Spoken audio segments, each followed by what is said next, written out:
Greetings and good evening. This is Asar Imhotep, and tonight's discussion is titled Khepera in Nigeria, the presence of Egyptian, sacred, scientific, and religious continuities in Odu Ifá. Today is September the 9th, 2014, and I'd like to welcome you to this discussion. Again, this is brought to you by the Madu Ndela Institute for the Advancement of Science and Culture. And again, I am your host, Asar Imhotep, and lecturer. And we can get started. Before I begin my discussions, I'd like to give homage to 5 of the most influential ancestors in my personal and academic life. They are Marcus Garvey to the top left, Dr. Shekinah Joke on the bottom left, on the bottom right, Paul Robeson, the actor and activist, and Brother Malcolm X on the top right, and in the center, Mama Harriet Tubman. These 5 individuals have influenced my personal life and scholarship in very significant ways. And so before I begin my lecture, I'd like to give them honor, and I pray that their spirit enters this conversation, and that this conversation is pleasing and within the tradition of liberation and scholarship that these individuals have set forth. And so I pour digital libations, and I give homage to these 5 great warriors, of our most recent history.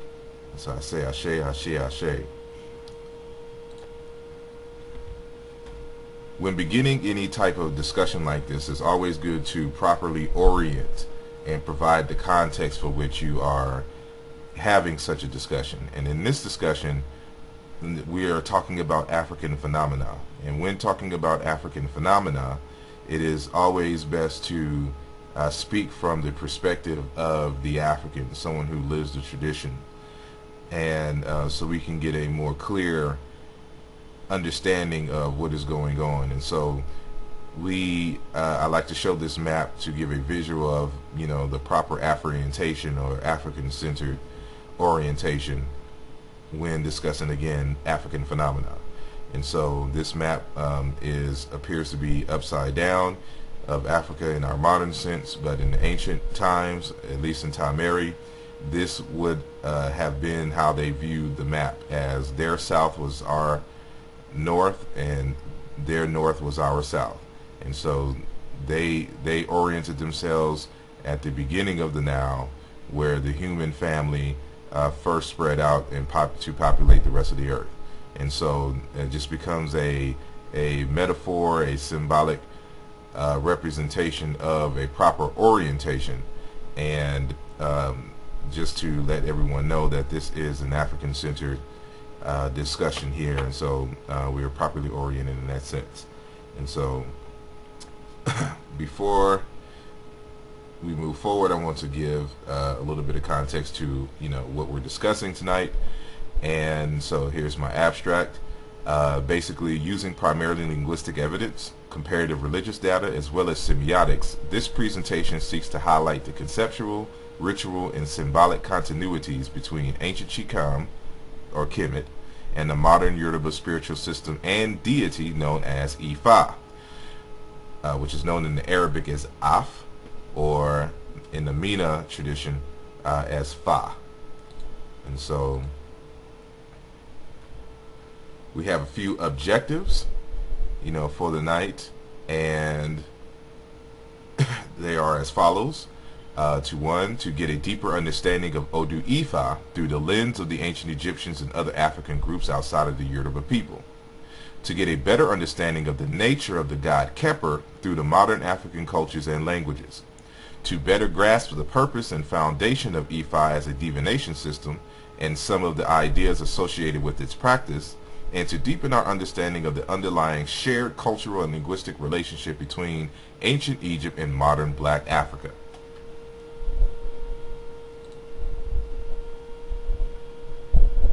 Slide. Okay, here we go. The expected outcomes of our discussion. At the end of this lecture, you should be able to 1. Define the following concepts: paronymy, Ifá, Khepera, Yoruba, divination, Belomancy, and the Negro-Egyptian language phylum. To know how to locate Ifá across the continent of Africa using linguistic and cultural data. Learn how to begin to use diachronic language data to reconstruct African history. Explain, from the perspective of linguistics, what the meaning of Ifá is and compare our analysis with the understanding of the common practitioner. Also to identify various forms of divination and how they have influenced certain mythos which have survived to the present day. Identify certain ancient Egyptian deities among the Yoruba of Nigeria. What this lecture is not. This lecture is an academic linguistic comparative study of ancient Egypt and the Yoruba oracular system known as Odu Ifá. You will not in this lecture learn about Ifá rituals or how to divine or esoteric interpretations of energy configurations.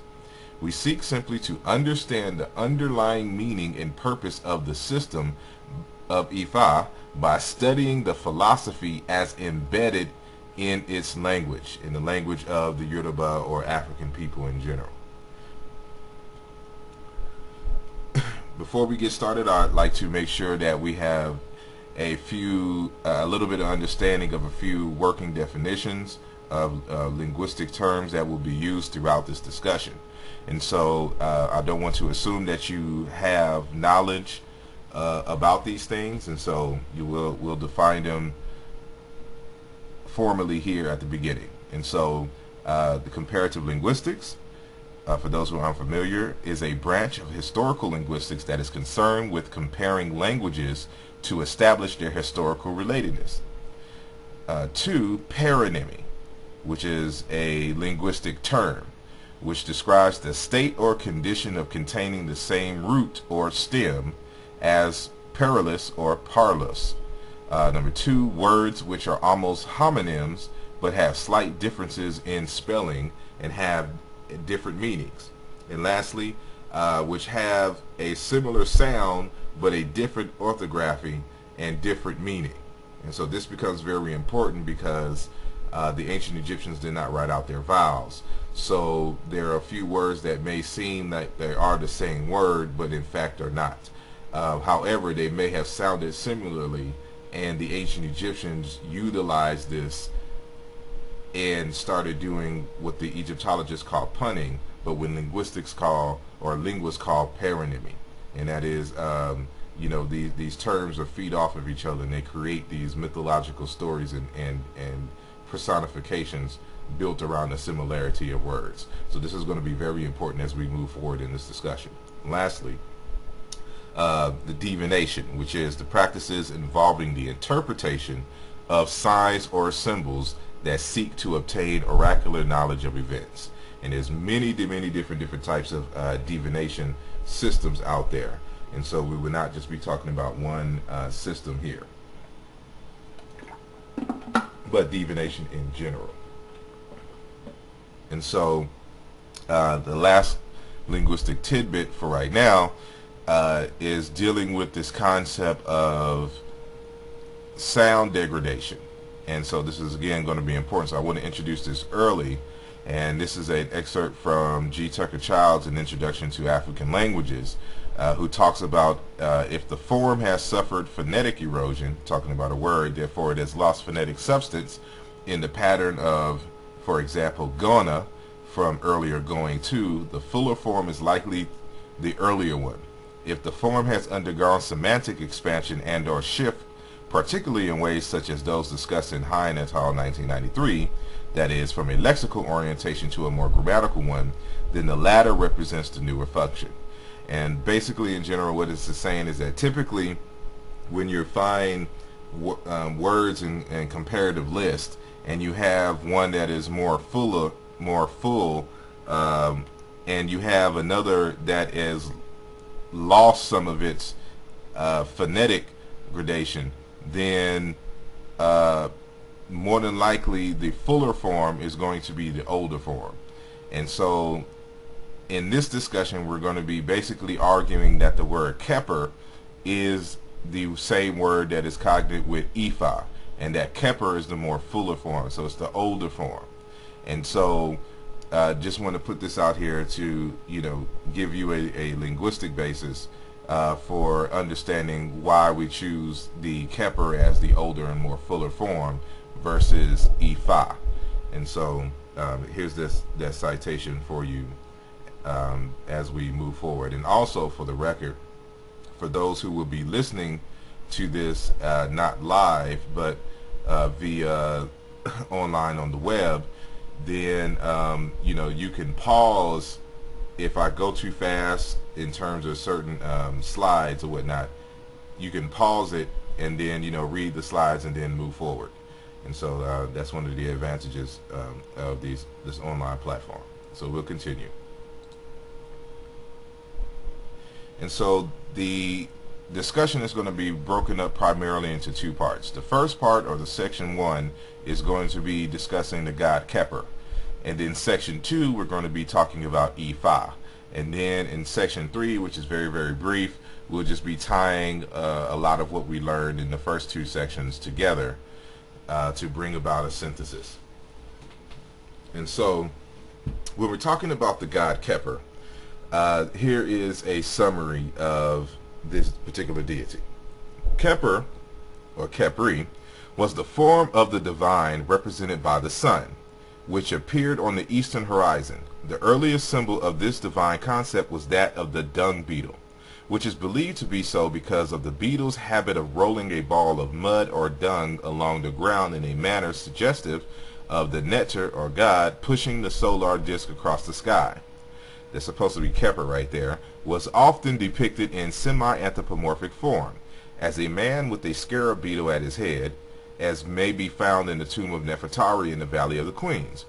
As popular as Khepera was in ancient ciKam, or Egypt, or Kemet, he was not accorded a cult of his own. Many amulets, or protective charms, were utilized in ancient times, and kings even used the undersides of scarabs as a medium for the recording of victories and other important events. Other types of scarabs, including heart scarabs placed on the mummy of the deceased, and scarabæids, which fuse the basic form of the scarab with the image of some other creature.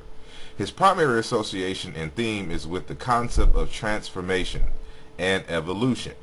And so we'll be getting into the definitions of Khepera, and we'll see that there's much to this particular term beyond the concept of change and evolution. And so here are a number of the representations. Remember what I said earlier, that the ancient Egyptians did not write out their vowels, and so at least to our knowledge at this particular point. And so this word Khepera in its various different forms have some that are related in terms of meanings, and then some that are totally different. And so as we can see here, it has a wide range of meanings and associations. So we understand it as the god Khepera, existence itself, to come into being, form, configuration. It's an epithet of the god Ra, so he's associated with Ra, that which exists, the morning sun, living men and women, so human beings are called Khepera. Those living now, children, form, shape, modes of being, appearance, and to appear, a product of fermentation, also seeds, and also fertilized land. I didn't put that example here, but it also means fertile land. Occur, happen, come to pass, exist, be, come into being, become, change, take place, be effective, go by, be past, continue of action. Of course, the dung beetle, the scarab, what is not possible in terms of doing something, and also to bring about and to effect. And so there's a wide range of meanings associated with this particular term. And so a lot of this will come into play, especially when we start talking about the relationship of the word Khepera to Ifá, and it comes to it comes to divination. And so divination has to deal with what is occurring, what is happening, what is to come into being, what is in the past. And you can see that this word Khepera has all of these associations. And so this will be more clear as we move forward in this discussion.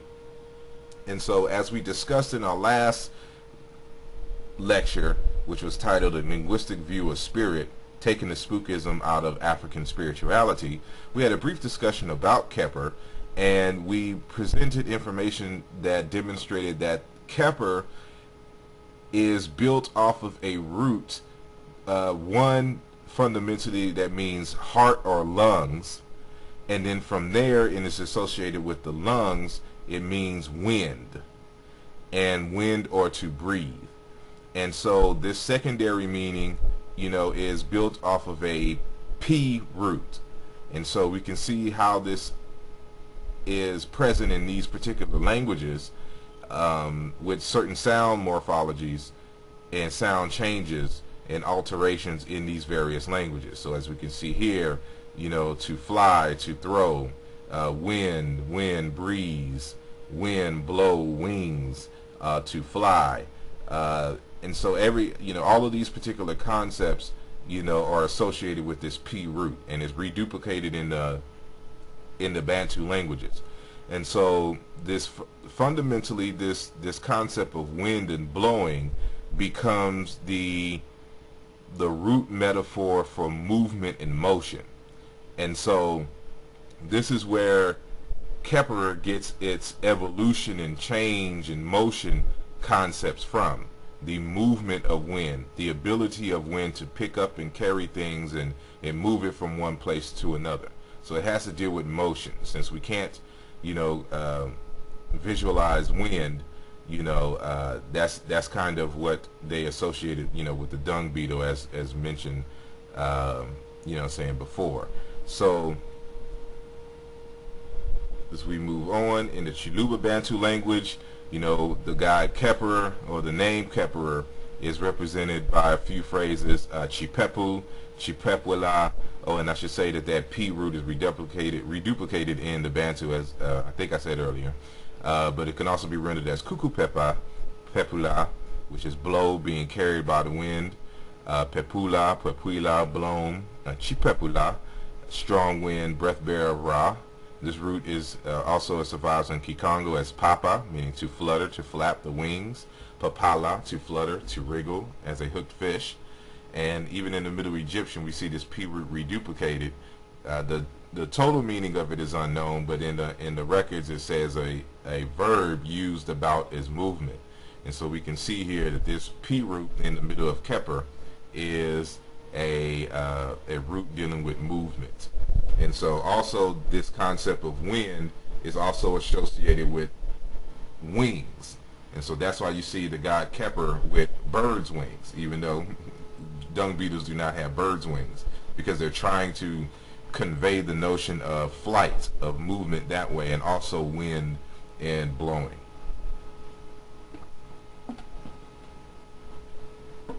Again, here's a representation of Khepera, and as we can see, I'll just pull out the pen here. I'll just circle this right here. That is, the letting you know about the wings. These are bird feathers. These are not wings from the scarab. And I also want to highlight the arms, and again the sun. And so we see that these wings and these arms is what lifts and carries the sun. So we're talking about the motion of the sun, the apparent motion of the sun. And so when you're looking at the sky, it feels, or excuse me, it looks like when you're looking at the sky throughout the day, it looks like the sun is moving. And so what the ancients said is that this force Khepera is what makes the sun move across the sky. And so this is one of their depictions, of this particular concept. And so, these are the focal points, of this. And so Yoruba Bantu informs us again the underlying meaning of this aspect of Khepera, and or Khepera. And again, we pronounce it chipepu or chipepwela, meaning to blow or being carried by the wind. So wind, carries things from, one point to another, especially in terms of tornadoes or typhoons or hurricanes. It becomes, or just a windstorm, a desert storm. These concepts become more prevalent in the minds of the people. So we'll continue.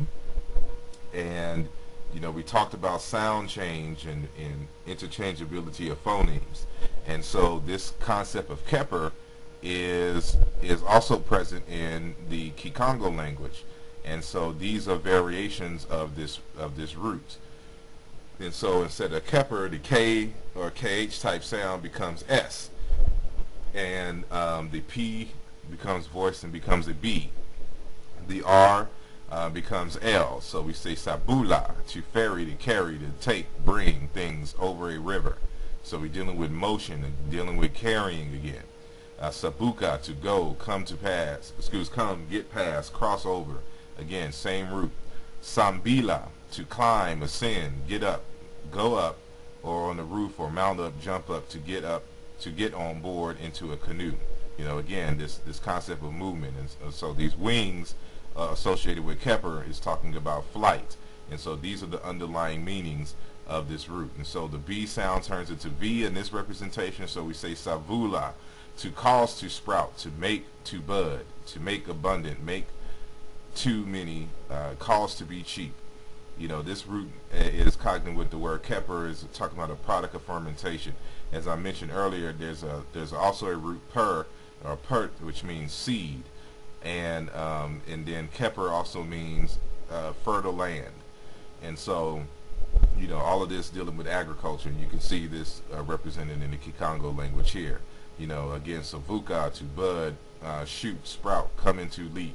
It's coming into being, just like a plant would coming out of the ground. So that's the underlying representation. And so we have Soba, Sobakana, to alter, change, exchange, to be alterable, changeable. And without the S prefix, the B turns into a V, and we have Vilula, to turn, alter, to change. And so these are all different variations on the same root. And so the root again is going to be P or B, and we have either a prefix or a vowel later inserted between a labial velar, in terms of it could be a kep, saying type sound, or things of that nature. And so we won't have time to really go into that, but this is for your record.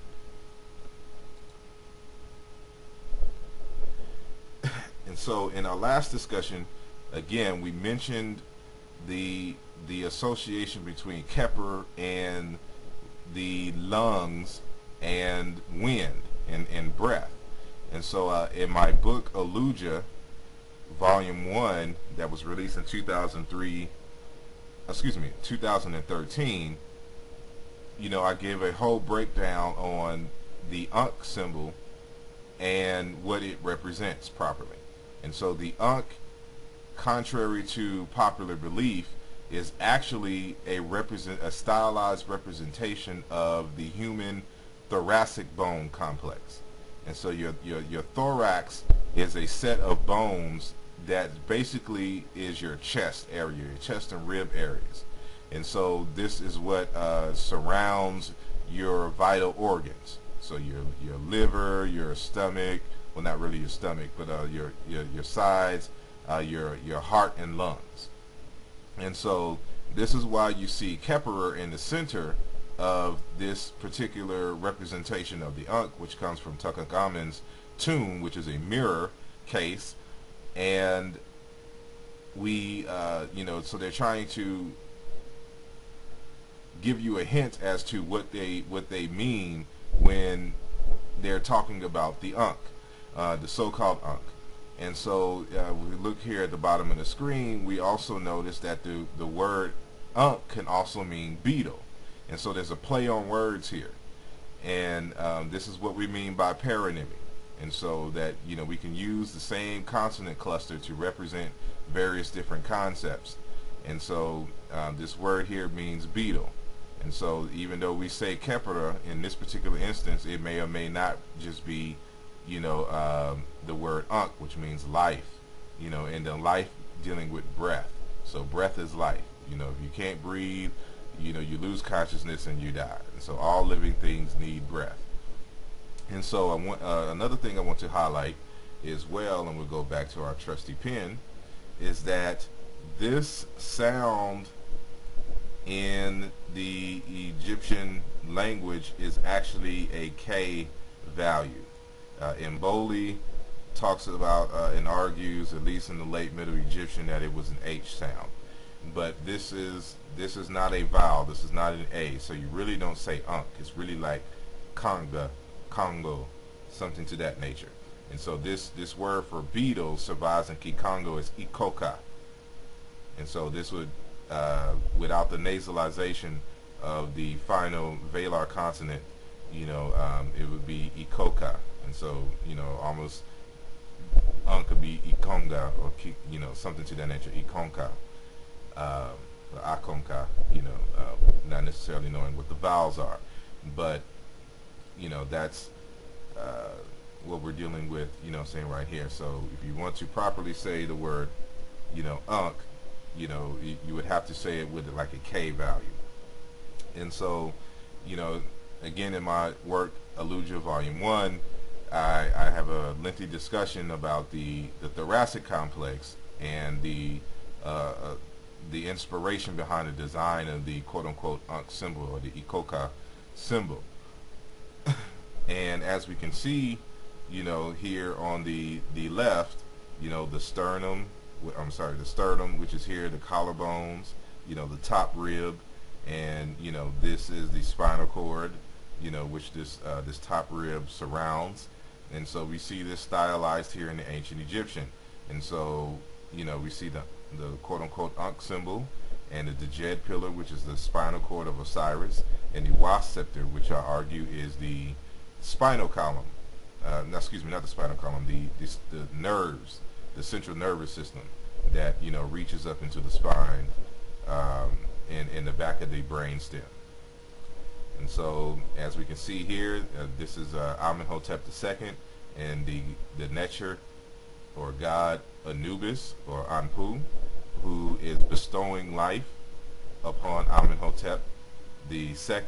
And for the most part, a lot of the depictions of this unk symbol is being put up to the nose of prominent people in ancient Egypt in their depictions, in their reliefs. And so this reinforces the relationship between the unk symbol and breath.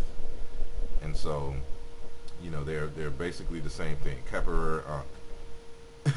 And as we discussed as well in the last conversation on a linguistic view of spirit, that Khepera is built off of a PR root, and that PR can also turn into BR or BL.